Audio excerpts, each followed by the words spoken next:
Au mois de novembre, il n'y aura plus de mission russe de représentation auprès de l'OTAN, ni de représentation de l'OTAN à Moscou. Suspension qui vient d'être annoncée par le ministre russe des Affaires étrangères. Pour plus de détails, on retrouve notre correspondant à Moscou, Antoine Clairaut.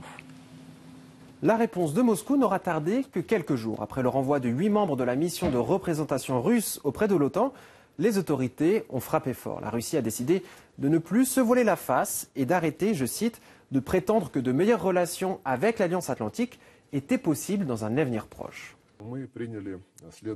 Nous avons pris les décisions suivantes. En raison des démarches délibérées de la part de l'OTAN, nous ne disposons pas des conditions adéquates pour mener des activités diplomatiques élémentaires.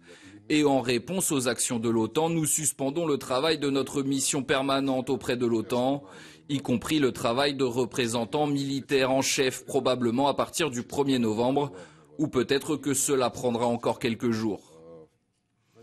Deuxièmement, nous suspendons les activités de la mission de liaison militaire de l'OTAN à Moscou.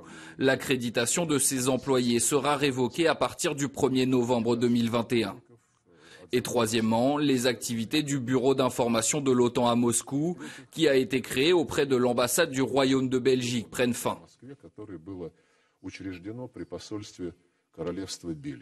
Les autorités russes voient en effet une contradiction entre d'un côté les déclarations des représentants de l'OTAN qui appellent à une normalisation des relations avec la Russie et de l'autre leurs actions. Cette mission d'observateur de la Russie auprès de l'OTAN avait pour objectif de coopérer sur certains dossiers et ce malgré les tensions entre les deux entités. La mission en question cessera donc ses activités à partir du 1er novembre prochain. Dorénavant, pour contacter Moscou, l'OTAN devra passer par l'ambassade de Russie en Belgique.